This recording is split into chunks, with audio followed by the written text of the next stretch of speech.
எல்லாருக்கும் காலை வணக்கம். வாங்க இன்னைக்கு நம்ம வீட்டில் என்ன சமையல்னு பார்க்கலாம். சுட சுட நல்லா முறுமுறுன்னு முடக்கத்தான் தோசை. சூப்பராக இருக்கும் தோசை. தோசைக்கு தொட்டுக்க சவு சவு சட்னி அரைச்சிருக்கேன், இதுவும் சூப்பராக இருக்கும். அப்புறம் இது வந்து மிர்த்திகாவுக்கு வந்து வேர்க்கடலை சட்னி, இது நேற்று அரைச்சது, இன்னைக்கு அரைக்கல. இன்னைக்கு இந்த மாதிரி வந்து காரம் இல்லாமல் சவு சவு சட்னி அரைச்சி வச்சிருக்கேன். மதியத்துக்கு சாப்பாடு, மிளகா கிள்ளி சாம்பார், இது நேற்று வச்ச காரக்குழம்பு மிஞ்சிடுச்சு கொஞ்சம், அதையும் வச்சுருக்கேன். ரசமும் கொஞ்சம் மிஞ்சிடுச்சு, அதையும் வச்சுட்டேன். அப்புறம் சேப்பங்கிழங்கு வறுவல். இது வந்து தூதுவளை துவையல்.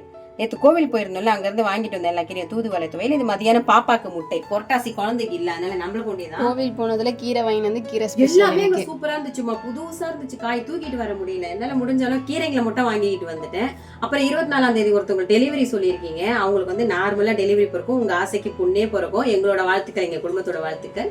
அவ்வளவுதான் இந்த வீடியோ. உங்க வீட்டுல எல்லாம் என்னென்ன சமைச்சிருக்கீங்கன்னு சொல்லுங்க. நிறைய பேர் இதை செய்யுங்க அதை செய்யுங்கன்னு சொல்றீங்க. நான் கண்டிப்பா லாங் வீடியோவும் போட ஆரம்பிக்கிறேன். பாய். மறுபடியும் அடுத்த வீடியோல பார்க்கலாம்.